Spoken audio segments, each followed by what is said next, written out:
I am Vikram Chaudhary and I welcome you all to the second day of the first ever Pan India Right Management and People Matters HiPo Week. In this series of knowledge sharing sessions on the virtual platform, the initiative includes a series of webinars, videos, and content that will be shared during the week on the main challenges that organizations and your peers face in identifying, managing, and developing high potentials. We hope these series of webinars will serve as an eye-opener to several questions that organizations face in high potential management. Today we will discuss the piece of notifying high potentials. It is no secret that even though many organizations have very robust HiPo identification processes, most of us are still clueless about what is the best way to communicate it without endangering the motivation of others in the team, as well as managing the high expectations that come with being a part of the chosen few. You can keep abreast of the latest happenings about the HiPo Week on Twitter. The Twitter hashtag for the event is #RightHiPoWeek, and you can also find out about all the updates for this week on the People Matters website at www.peoplematters.in/hypo-week. Without any delay, I'll hand it over to Tuhina Panda, Project Leader and Internal Change Manager at Right Management, to take it over from here. Over to you, Tuhina. Thank you, Vikram. Good morning to everyone and welcome to day 2 of the HiPo Week. As Vikram shared, we will today be covering the topic of notifying high potentials. As a follow-up to yesterday's webinar where we discussed identifying high potentials, today's topic is also of key importance to organizations where they face a key challenge about whether to communicate with their employees on the status of them being a high potential or not. Also, what is involved there is that which are the different stakeholders which should be involved in this particular communication. What we will also discuss today is what are probably the benefits of notifying high potentials and what is the larger business impact of doing so. As part of today's panel, we have two esteemed facilitators. We have first of all Mr. Shaumen Basu, who is ex-executive chairman of Manpower India. He is currently an independent consultant and a senior executive coach. He has been specializing in the area of human resource development and organization development and corporate affairs. He has also previously worked with Standard Chartered, ANZ Grindlays and State Bank of India. Spanning a career of over 33 years, it's a great pleasure for us to have Shaumen on board today. We also have with us today Chaitali Mukherjee, who is Country Manager for the India region of Right Management.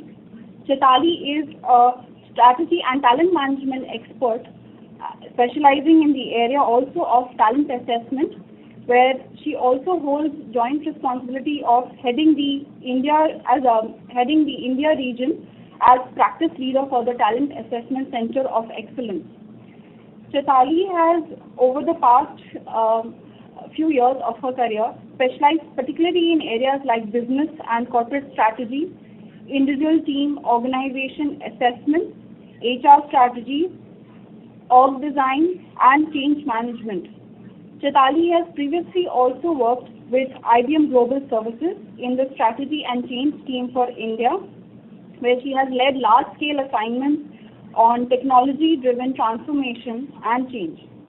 Prior to IBM, she was with TCS, where she has also worked across business turnaround projects, re-engineering, organization transformation, and change management for various central and state government enterprises and public sector undertakings of India.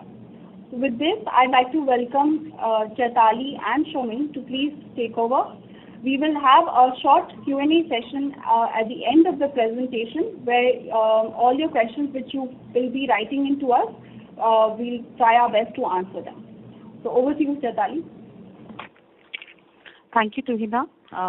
Thank you, Shomin, firstly for joining, and thank you, each one of you, all the participants on this call. We are very glad to actually have this session with you all. We had a very interesting session yesterday on identifying high potentials. And the next session that we do today, which is on notifying high potentials, is a classical entry into the series that goes around high potentials. Most of the times when conversations happen around high potentials, people talk about who should I identify. They talk about how do we develop high potentials. The two lesser spoken about aspects are notification of high potentials and how do I measure ROI. And Right Management has been working extensively in the high potential development space with clients and also in the research space. And through the various works that we have been doing towards high potential development space, we realized that there are two black boxes that organizations usually come across.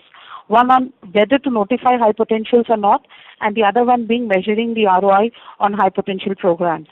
So we have a couple of webinars tomorrow and day after, which cover the remaining topics, but today on notifying high potentials. So we had actually run a survey from India on the entire high potential program. A little about the survey. The survey was on from October of 2012 till February of 2013. And the intent of this survey was to understand three key stakeholder groups, basically the business sponsors, the program managers, and the participants of any high potential development program. So the business sponsors typically are defined as CHROs, CLOs, or CXOs, who are actually the brainchild and the ones who are sponsoring any high potential development program. The program managers in any organization could stem from head HRs in very large organizations or CLOs and head of ODs in large organizations to also HR generalists and sometimes even a cross-functional manager who is managing a high potential development program. So we define a program manager as someone who has designed and or executed a high potential development program. Program managers, incidentally, could also be consultants who have partnered with organizations to help them manage the entire intervention. And finally, participants. So the participants are anyone who has been identified as a high potential and has gone through a high potential development program. So we had run series of questionnaires around these three stakeholder groups to basically understand what they thought about a high potential development development program, and what was their experience around each one of them. So today we bring to you responses to few critical questions which can get mapped to notification of high potentials. So we had actually asked, each of the stakeholder groups, what do you think is the objective of a high potential development program? So as you can see from the responses, the maximum percentage of population across the three stakeholder groups gave a thumping heads up to retaining top talent in the organization. So clearly all the three stakeholders believed that the high potential development is planned to retain top talent in the organization. What's interesting is to check out the second highest response. The second highest response for business sponsors and program managers was basically to build talent bench from within the organization. However, if you look at where the participants' view stood on that, it was not perhaps one of the highest. The participants' view stood highest on to groom me for a future role in the organization. So clearly we could see that at the end of the day, it is a clear lack of clarity of purpose between between the high potentials and the business sponsors and program managers that leads many a times to expectation mismatch.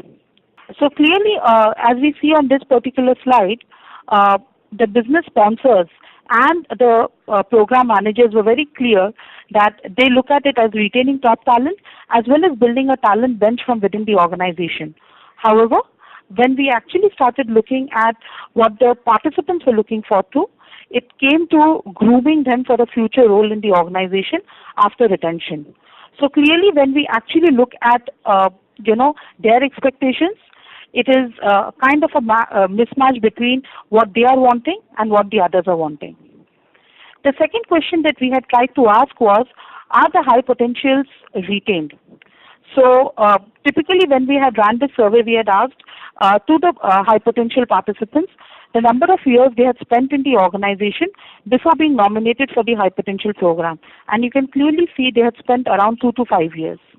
However, when we look at how many years they actually spent after completion of the program, you can see it was less than 2 years.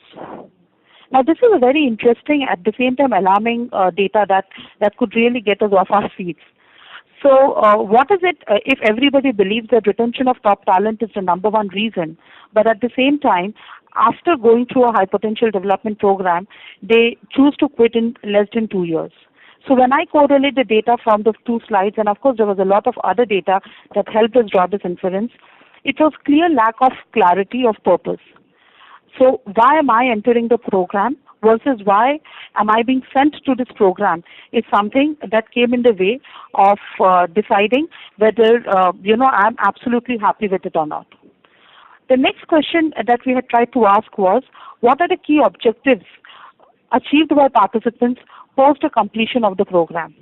And when we actually came to that, it was again a very interesting one. So as you can see from the data over here, the number one response was better understanding of my strengths and development needs. But at the same time, clarity of career prospects and options within the organization was one which was not one of the highest. So if I, as the participant, am entering the program with the objective of getting clarity on career prospects, I get a better understanding of my strengths and development needs, but in the absence of seeing a clear direction around where I'm going, or having any kind of assurance, I start to seeing outside the organization. And this kind of, helped us create a base for how important notifying high potentials is. Let's also look at what other researchers have to say about notifying high potential. So we are talking about the CCL Center for Creative Leadership study, which was done recently, which was covering 199 high potentials. So they were high potential participants who were going through a development intervention. And the data says that respondents felt formal identification as a high potential is extremely important in their mind. And if you look at it from a data perspective, 77% of the respondents placed a very high degree of importance on being formally identified as a high potential. More interesting part is, so if you look at formally identified and informally identified, which are two kinds of groups, only 14% of formally identified high potentials were seeking other employment, were trying to evaluate options to move out. That number kind of doubles right up to 33% for employees who are informally identified as high potentials. And this is a very, very interesting data, because most of the times organizations assume that I have informally identified and I have informally notified the employees. So the employee kind of knows that he or she is a high potential, and that will ensure that they remain in the system. But many a times, lack of clarity is the biggest trigger, and this kind of gives a sense of that. The other interesting data is, the study that is done by Hewitt on best places to work, and 63% of the top double-digit growth companies notify high potentials compared to 42% of single-digit growth companies. So if I have to look at an ROI around notification of high potential employees, this seems to be a very robust way of looking at it. So now we have looked at some of the research that Wright had done, some of the research that some other firms had done. Let's come to a very important conversation on key considerations around notifying high potentials. So whenever we talk about notification considerations, I would like to share 4 key levels of notification that any organization has. So the level 1 is complete notification, which is an organization notifies each and every employee of their potential position. So for those who had actually joined our webinar yesterday, we spoke about different ways of identifying potential on a 9 grid, 6 grid, 4 grid. And depending upon what the organization follows, deciding where your high potential employees are placed, you notify each employee, the high potentials as well as others, of where they are placed. So we call it the potential position. That's the first level of notification. The second level of notification is where you notify only high potentials of their potential position. So here you make a distinction. So I'll have 15 to 20% of my employees who are high potential, and only they are aware of the fact that they are high potential. Others may not know much about where they stand. The third is notifying specific senior executives and HR leaders of employee potential or HiPo employees. Now, this is the stand most organizations take. So if you speak to the senior leadership of an organization, if you speak to the HR leaders, they kind of have a view of who is a high potential in their organization.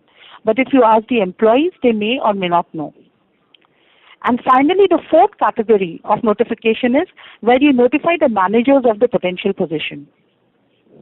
So if I have to look at all these four kinds of levels of notification, where you either notify each employee, you notify only high potentials, you inform the senior executives, or you notify the manager. An organization can choose to take any one of these options. What's more important is that you decide your strategy and you communicate that strategy. So today I want to share with you all what are the key considerations around notifying high potentials. That is the key consideration on deciding your notification reasons. So typically, what strategy I choose out of the four is going to be an outcome of any of these key considerations. Consideration 1, purpose of the high potential development program.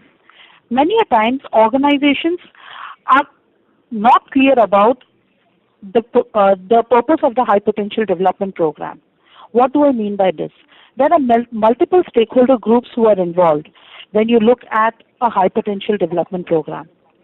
It's very important that all the stakeholder groups are aligned about the purpose and believe that same purpose to be the reason for the high potential development intervention. Many a times when there is inadequate communication, the purpose of high potential development program doesn't happen. The next important consideration to decide any one of the four strategies is business sponsorship. Is there adequate business sponsorship that's required to push a program? Is it a program that is being pushed by the HR of the organization, or in a global organization? Is it a local initiative? So if it is a local initiative, will I be able to give it the adequate business sponsorship that I require? In such a situation, again, deciding one of the four strategies is a choice that I have to make around my situation. A very interesting one, basis most of the transformation projects that I have done in my career, I feel any high potential development program is like trying to manage a change or a turnaround in your system. And whenever you're trying to manage a change or a turnaround in your organization, there are two critical questions that you need to respond to. And I like to call it what's in it for me. At the end of the day, we are all human beings looking for what's in it for me. So when we talk about what's in it for me, in such a context, there is a what's in it for the individual and what's in it for me as the organization. So when I talk about what's in it for me as an organization and we talk about notification, it becomes very, very important to understand, have we clarified the outcomes we want to derive? And the outcomes from a high potential development program are not just people, it is also business. So have we clarified what is it that the organization's key takeaway is going to be from the high potential program? So typical business takeaways could be, do we want to map these people to key roles or key projects? Do we want a completely new intervention that needs to be run and we need to fuel my high potentials in that order? Because mind you, what is it that we decide as the purpose of my high potential program actually decides what is it that I'm going to do with the high potential. Next comes what's in it for me as an individual. So if I am the high potential who's going through the development intervention, are we clear about the career path or the development path that you want to offer to the high potential? Because it's a known fact that high potentials are perhaps our best bet in the system. And the best bet always has a lot of questions. So our ability to be able to respond to their questions becomes very important. Many times when organizations don't have sufficient responses, they do not know how do they actually speak to them. Talent maturity. This is a question that often comes up when we are speaking on the HiPo development space with various clients. So they keep saying, at the end of the day, I don't know if my talent is matured enough to handle it. Now, this is where the responsibility of the organization comes. High potential development, like we heard in our webinar yesterday, is a development at every level, starting right at an individual contributor level. So you cannot expect to have the same level of maturity in the talent across all levels. But if as an organization I have selected them as my high potential, my ability to build a talent and also help them understand the expectation that the organization has from talent is very, very important. Next comes leadership maturity. Is the leadership in my organization that is handling this talent matured enough to give the right message and also keep them motivated enough? So from talent maturity, we mean whether they can handle the fact that they are high potentials, and from leadership maturity, we mean the ability of the leadership to keep this talent motivated enough.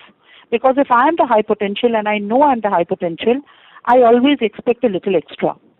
So is the leadership clued on to this understanding and understands that we have already notified this employee, he knows he's a high potential, but if he or she doesn't get to see that demarcated difference, it's going to disillusion the talent. And finally, the last one, around considering your key strategies, the organization culture. And again, the organization culture has two clear facets, the current and the future culture.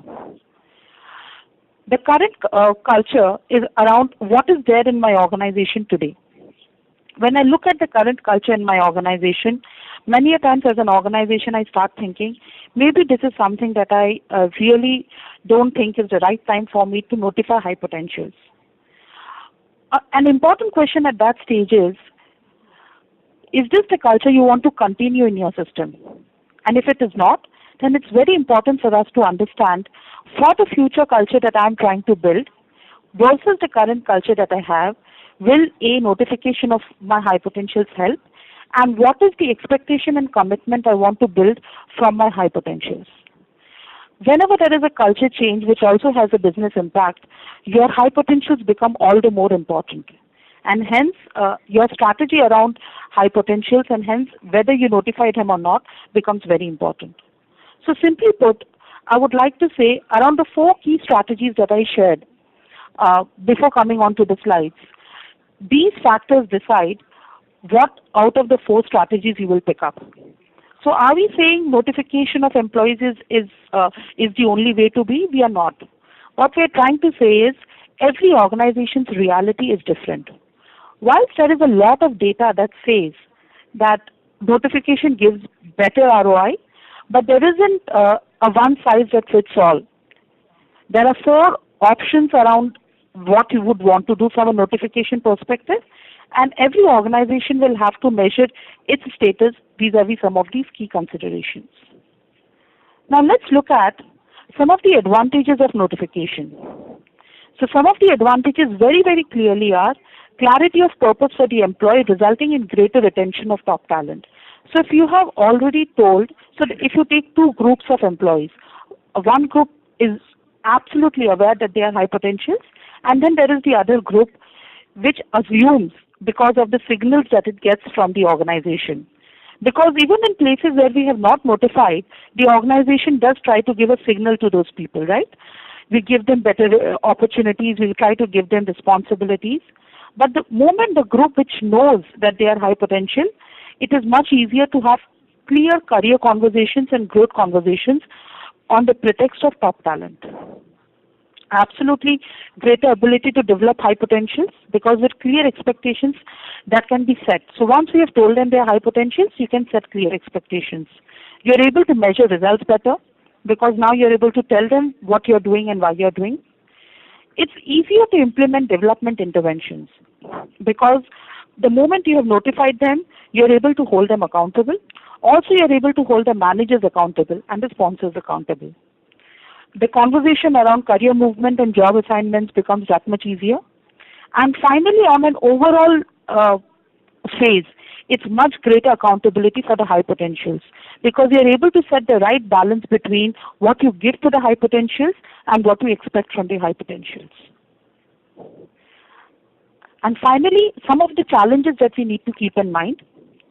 So when I look at these challenges, I would like to share with you all, these are not the all-encompassing challenges, and not necessarily all these challenges will be something that we'll all have to grapple with.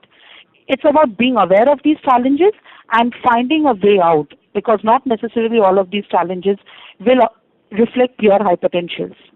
So of course we always think if we notify them, we have the fear of creating a group of elites or aloof group in the organization. I like to call it creating an alumni status. The moment you change it from being an aloof or an elite group to an alumni status, you have completely changed the status in itself. The impact of notifying on others, engagement of other employees.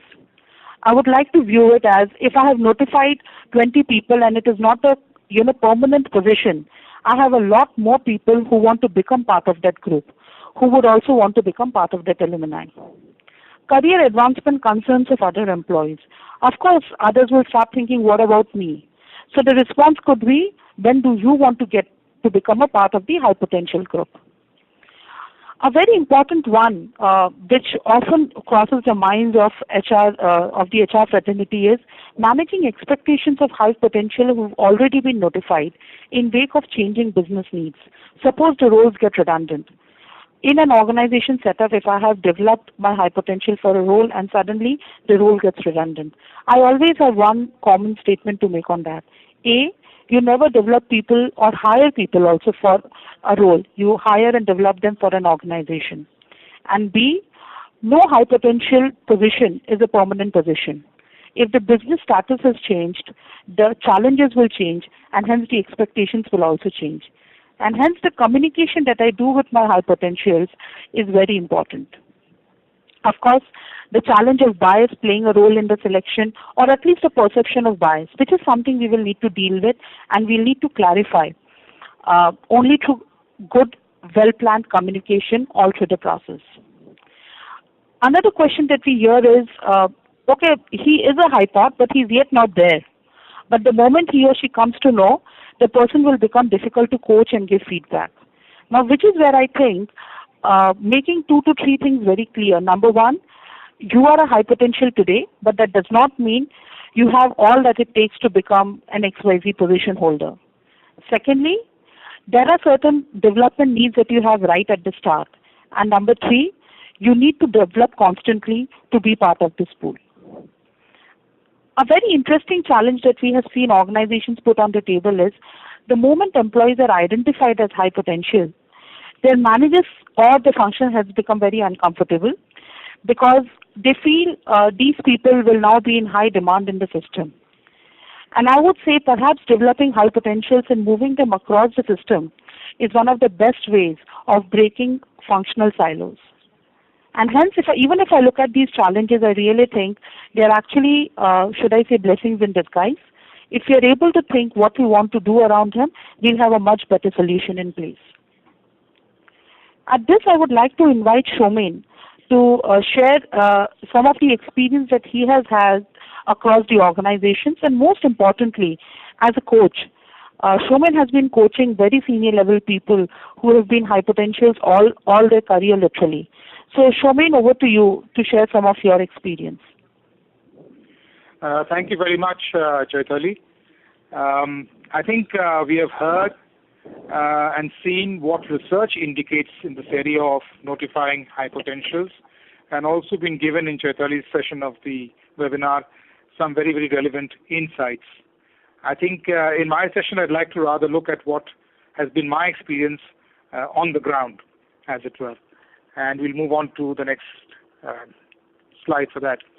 I think the important thing to realize is that notifying high potentials as an action doesn't stand in isolation. It begins well before that in terms of the kind of performance management systems that we have. And I've been through 4 organizations in my career span, and I've had a fairly wide breadth, let's say, of experience in how high potentials are managed, how performance is managed. I've seen organization, and one organization where a person came to know that he or she was special only by the fact that at some point in time, a fast-tracked or out-of-turn promotion was given. I've been in one organization where, yes, high potentials were identified, and they were notified in a one-on-one session in confidence. The rest of the organization was unaware.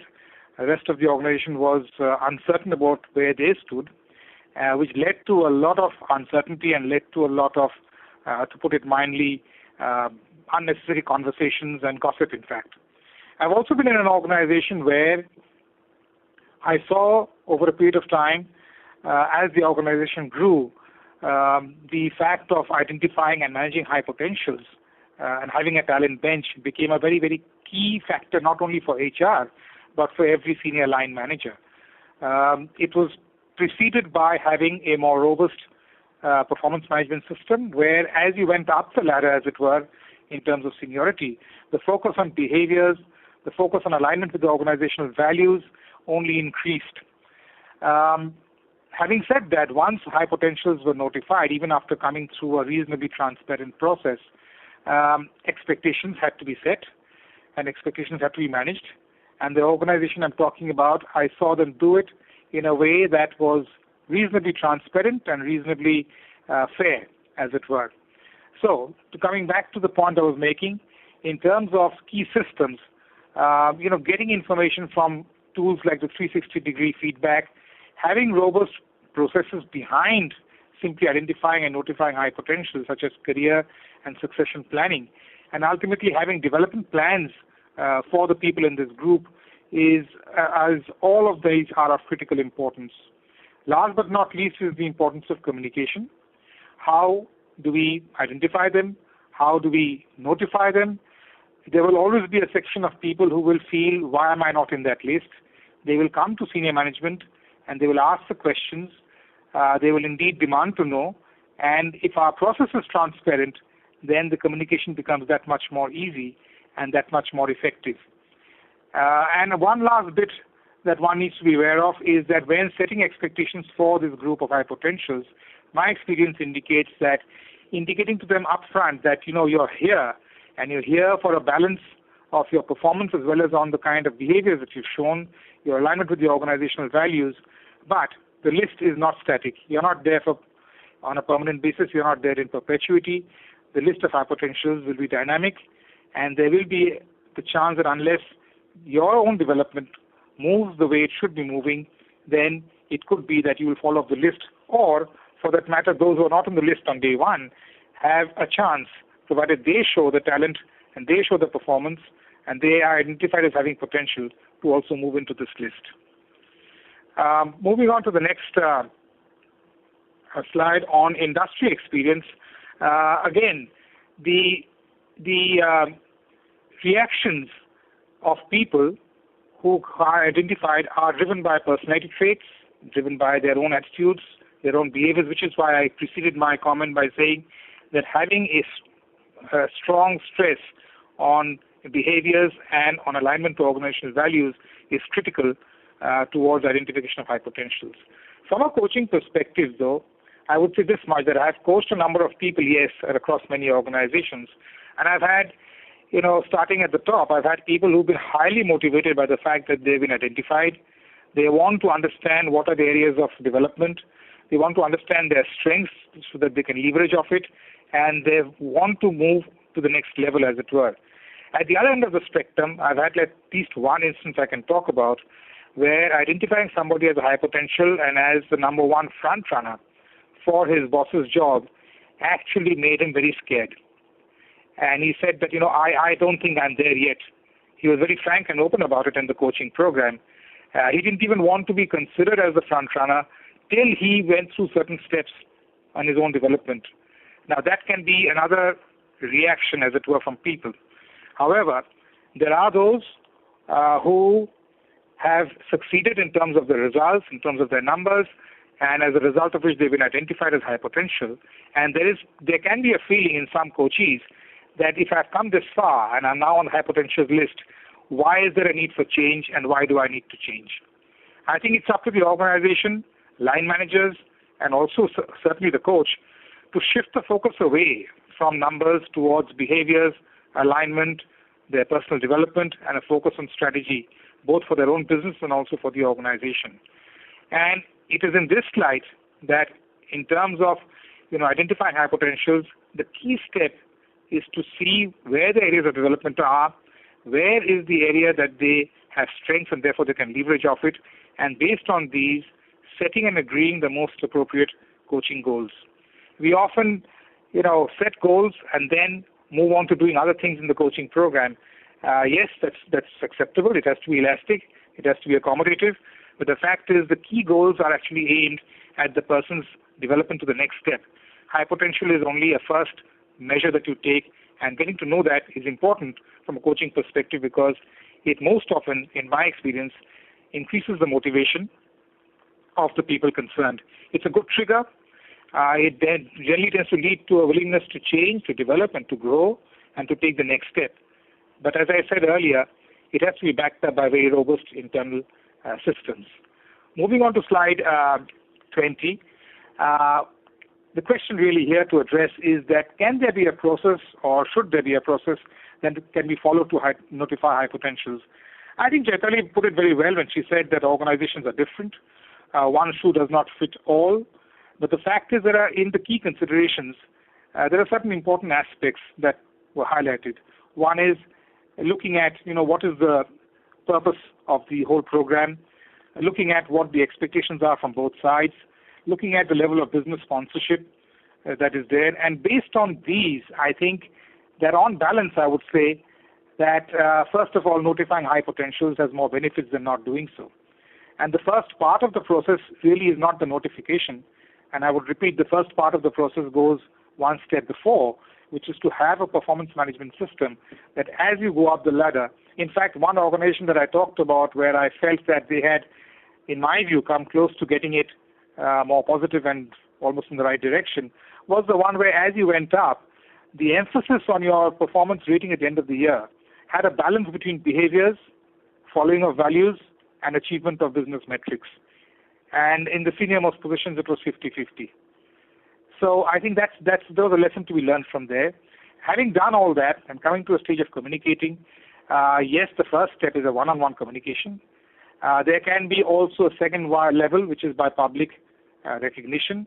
Again, the organization I'm talking about had the concept of global country business leadership teams, and each person identified fitted into one or more of these teams.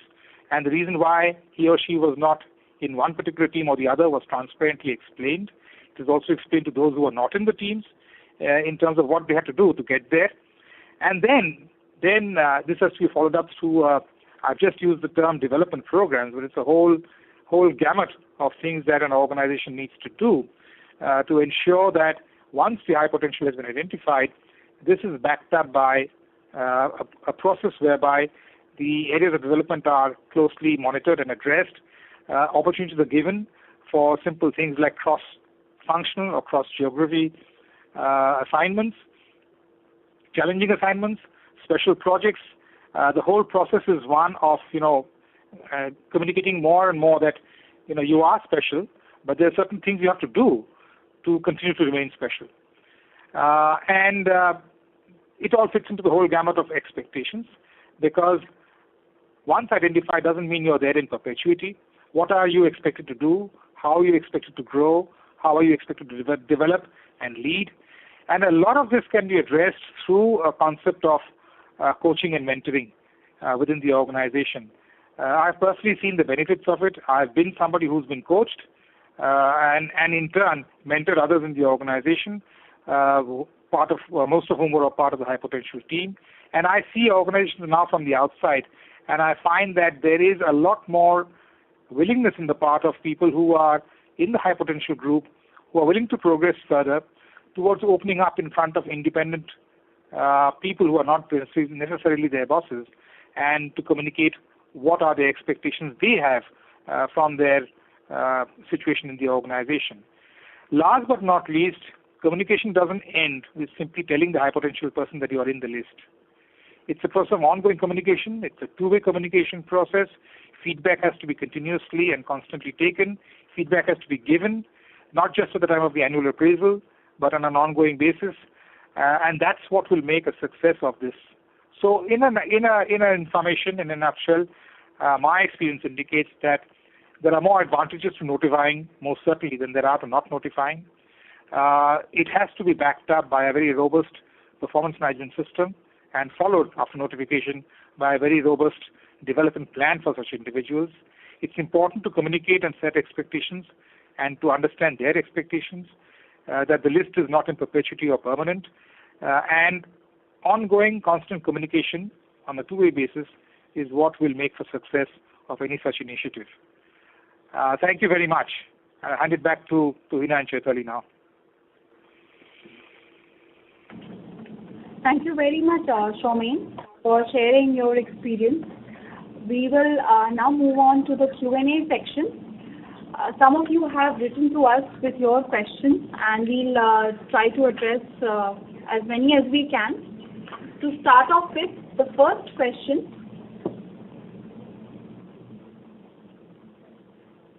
which is the best strategy for notification for a matured organization? Thanks, Hina. So, Shaumen, I'll try and take, Yes. try and give a shot to it, yeah? And then I'll want Yes, you to fill it basis your experience.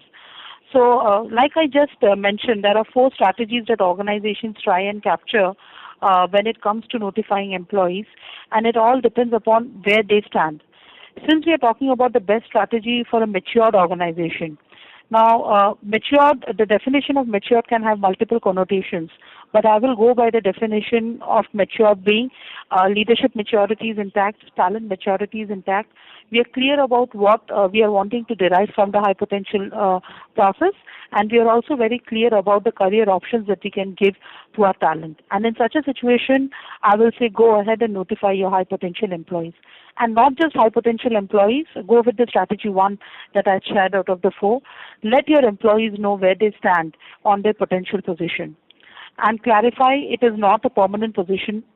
So talent will have to continue to prove that they are absolutely fine to be in that position and can be challenged further on to continue to be in that position. Shaumen, if you would like to add something here. Yeah, it's when you say the strategy for communication, I just like to bring it down to the fact that it's not purely about use of words. Yes, we'll have to communicate to every high potential person at a certain point in time. My experience indicates that a one-on-one communication is an important one coming from the right source. But beyond that, there are certain, call it signals or call it, an organizational method of continuously putting them on a level different to others. And that is, as I said, by, the formation of leadership teams that I talked about. And once you're a member of the leadership team, when you're called and you're part, and the leadership team is not an unproductive team, it's a productive team. It's through that team that you look at cross-functional, cross-geographic initiatives in which people in these teams participate. So the communication is based not only on a one-on-one conversation where it's simply conveyed, but it's also based on a continuous level of initiatives taken by the organization where such people are involved. So the process of the strategy actually is more all-encompassing than purely boss to subordinate.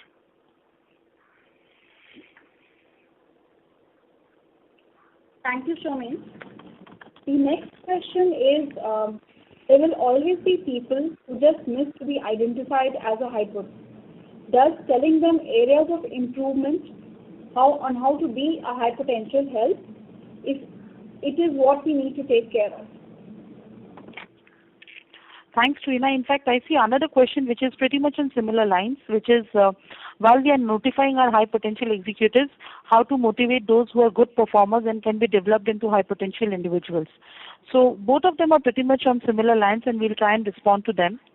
There are 2 things that need to be kept in mind. Number 1, does the entire organization and the system believe that the process of identifying high potentials is robust enough?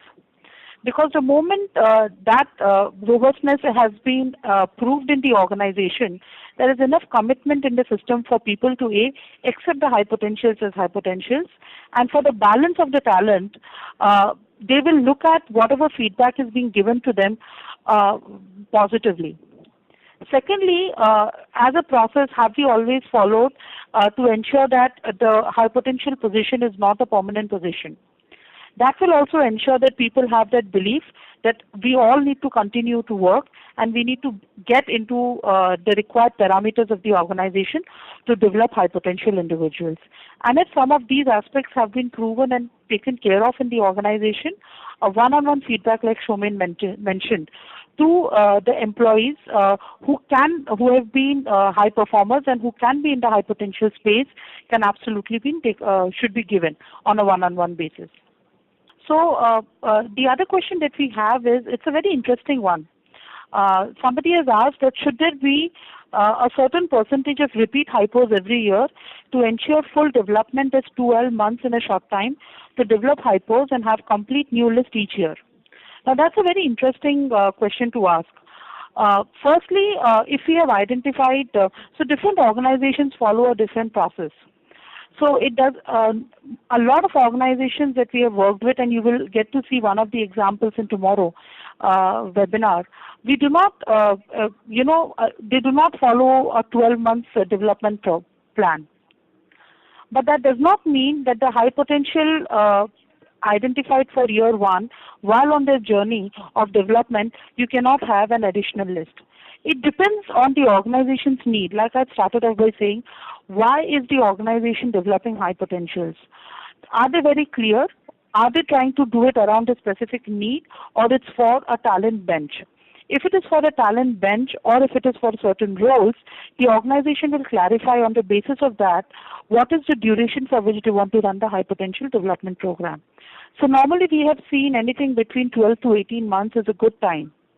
And if we have identified high potentials for a 12-month time, and we know that in the next 12 months we will again assess and have new set of high potentials developed, in that case, the development plan has to be robust enough to be implemented in the 12 months time frame so that we are able to give it its due.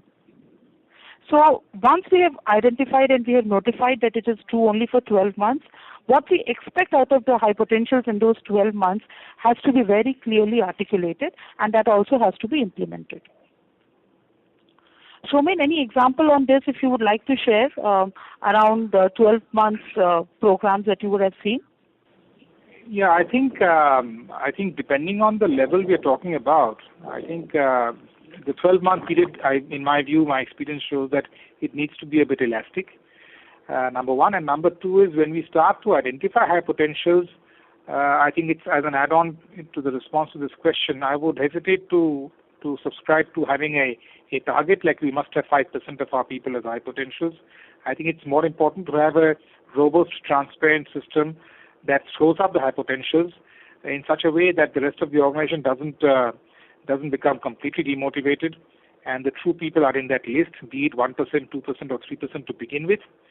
And in terms of development needs of each individual could be different. So for some, 12 months could be adequate. For some, 18 months to 2 years could be adequate. So a little bit of flexibility there would be recommended. Okay. Thank you, Shomen.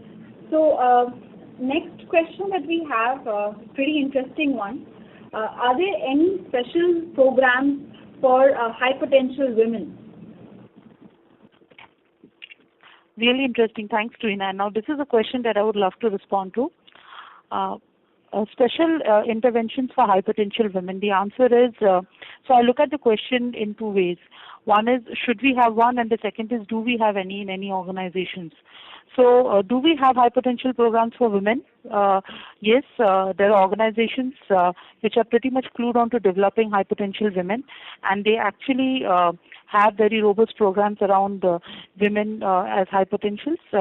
One of the ones that I know is from my past organization, IBM, Women in Leadership Position, and they actually run a global program for developing high potential women, and it's a very powerful program.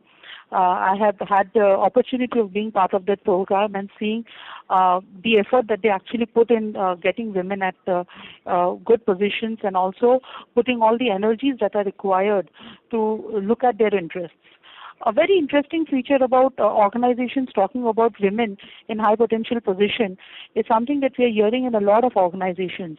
A lot of organizations these days are trying to attract, women talent into the organization. After all, it is 50% of the population and hence 50% of the talent available. And one of the best ways of doing that is giving an impetus to high potential women. Having said that, while it can be a great engagement measure and it can be a great way to develop women, at the end of the day, until the organization is large enough for you to have enough people into the program, it may not make a lot of sense. So if you are a large global organization and you're running a global program around high potential women, yeah, it makes absolute sense. Thank you, Chitali. The next question that we have is, sometimes managers just identify each person in their group each year on a rotational basis to avoid dissatisfaction. How can this be prevented? All right. Okay, so pretty interesting question. So when we were talking about notification of high potentials and the considerations around the strategy had a very important aspect. One was talent maturity and the other was leadership maturity. So if I have a certain manager who is using a high potential program as their means to be a popular manager and manage engagement of his employees, I think it's a lose-lose situation. The organization is losing because the organization is not really picking up high potential, so as to say, and it's actually giving similar benefits and opportunities to everybody, which is not perhaps the right strategy to have. And as a manager also, it's a loss situation, because if I as a manager am doing that, the reality is I'm actually exposed. It's not that my talent doesn't understand that I do this barter system year on year. So I think the only way this can be handled is selection of high potentials has to be an organization imperative and not a manager's imperative. Because at the end of the day, the impact that high potentials can do to your organization is of organization consequence, which is something, if you are, for those who had actually attended our webinar yesterday, we had shared from the survey that we had ran around how if a manager's nomination is a very important factor in deciding who my high potential is, in addition to performance data where the manager has a say and perception 360 where also manager has a say, if the potential selection is also on the manager's say, there is a huge skew on the manager's point of view, and bias can actually ruin the system. So that's what it is. Leadership maturity and the need to have robust systems and processes. The high potential just cannot be selected on manager nomination alone. I would like to add to this also, because in terms of a Sure, real life experience, I can go back to a situation where two of the organizations that I worked for, at one stage they merged, and as part of the merger, one of the sort of, I don't know which genius thought of it. One of the things that came down to us was the fact that the appointments to be made in the new organization, the combined organization, we should try and have a balance of 50-50 from either organization. And I, for one, individually was opposed to the idea, and I felt that we should get the best talent selected and not necessarily on a fixed 50% or quota basis. It ran against the organization objective, and I was pointedly asked that you as a line manager, how are you going to ensure that you have selected the right person? And I said that, there are clear guidelines as to how we're going to select, how we're going to appoint, and how we're indeed going to develop the people further in terms of going forward. And in fact, it was this audience that we have today in the webinar, the HR fraternity, who have to act as not just facilitators, but actually act as the guardians of what the organization objective is in these matters, and make sure that the line manager is not taking a soft approach or a weak approach, but taking the right approach based on the organization's priorities and objectives. Thank you, Shumeen. Thank you, Chitali. The next question is, what is the HiPo program and development interventions, between 1 to 2 years, is still at the nascent stage in the company? What is the best notification strategy then? Uh, Thanks, whoever has asked this question. It's a very, very interesting question and adds a different paradigm to this entire conversation. What if the HiPo program and development intervention is still at the nascent stage in the company? So if you go back to the conversation that we had, and I was sharing around the 4 strategies that organizations can have around notification. The strategies for notification were around the maturity and the situation in which the organization is, and not necessarily a HiPo program or a development intervention. Because at the end of the day, depending upon the maturity of the organization's talent, depending upon the business need of the organization and the culture that we're trying to build, a HiPo program, regardless of whether it's been going on for 5 years or whether it has just begun last year, the notification strategy can be different. So 2 organizations which have been running a high potential program for last 10 years can have a different notification strategy, whilst 2 organizations which have been running a high potential program for just started last year can yet have a different notification strategy. The notification strategy is dependent upon A, what is it that I'm trying to derive? B, how confident am I about the systems and processes that are required in my organization to support it? And to what extent will I be able to clearly articulate whatever I decide to go ahead and communicate? So it basically means the 3 stakeholder groups, the sponsors, what is the level of commitment we'll be able to put on the table, the people who will manage it, my program managers, as well as the participants. To what extent I have clarity about what's in it for each one of them will decide what my notification strategy should be.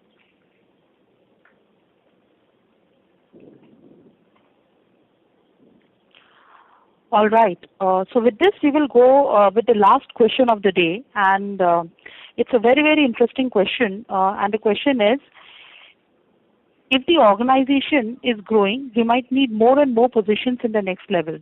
What if the HiPo pool is not enough to cater to the demand for promotions? So when I look at this question, there are 2 things that come to my mind. One is high potential development is an intervention that an organization runs for a specific purpose. Hence, development does not have to happen necessarily only of the high potential. I could actually have, so if I look at a 9 grid or a 6 grid or a 4 grid, I can actually have different strategies and different expectations for people in each of the grids, because development is a continuous process for everyone in the organization. So there are some people whom I will develop for business as usual. There are some people I will develop for sustenance, and there are some people I will develop for growth. So typically the definition of high potential is we are developing them for growth of the organization and for garnering that growth. Similarly, I will need to develop my high performers to maintain my business's sustenance, and also I can have various ways and means of developing them to take the organization to the next level. The demand for promotions. So I think the promotions is something that I would like to keep absolutely independent of the entire development stage. Promotion, according to me, is around the role, around the requirement in the organization. And it is only around that you typically promote people. You could continue to develop people even in a stagnant organization, because even a stagnant organization which is not having any more new roles added onto it needs people to grow, to become more agile for the next business challenge. And that is what any HiPo development program or any strong development intervention does. So, Shomin, in case you have something to add on this one. No, this is a very interesting one. And I think the question was based on the fact that the organization is growing and expanding very fast, and therefore there were opportunities coming up for positions, and the talent pool was perceived to be insufficient. I completely subscribe to the what you said about delinking promotions from development. Having said that, if there is a senior position vacant and there's a person who's in the high potential list, and for rightly or wrongly he or she feels that he's suitable for that position and does not get it, he will have questions that need to be answered, and that's part of the communication process, that's part of the development process. But in terms of filling vacancies because an organization expanding is something which we have to look to suitable people within and, in fact, outside the organization. Inducting fresh talent is something which has more positives than negatives, of course, based on the fact that we get the right talent in. But the development process has to be working on its own. It may be linked up to a promotion. It may not be linked up to a promotion. But the long-term agenda for the person is to become a true leader in the organization, and we should not stray from that objective in the short term.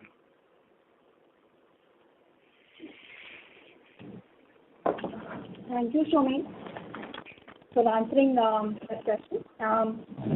With this, we come to the end of today's webinar, and I'd like to thank Chaitali and Shomin for sharing their thoughts with us. I know that a lot of you have also asked us many more questions, and we will try our best to answer them to you individually once we get the consolidated list. There are some questions which you have also asked on measuring the impact of the program. How do you ensure that the HiPo program is successful? So for these questions, we will be answering, with the webinar on 16th of May, which is on Thursday, will actually cater to these questions that you have. So it will be great if you can join us on 16th. For today, I'd like to thank everyone who took time to join us and listen in. Tomorrow, we have the third webinar for the HiPo Week, which is actually on developing high potentials and understanding challenges around that process. Our facilitator for tomorrow will be Namrata Gill. She's Senior General Manager for ODM Talent Management at Mahindra Automotive and Farm. We will also have Chaitali join us again tomorrow from Right Management. So please do join in. I hope you have all received a copy of your newsletter for today, and do look forward to the third copy for tomorrow morning. So thank you for everyone. Thanks to the People Matters team, and hope to see you tomorrow. With this, I'll pass it on back to Vikram.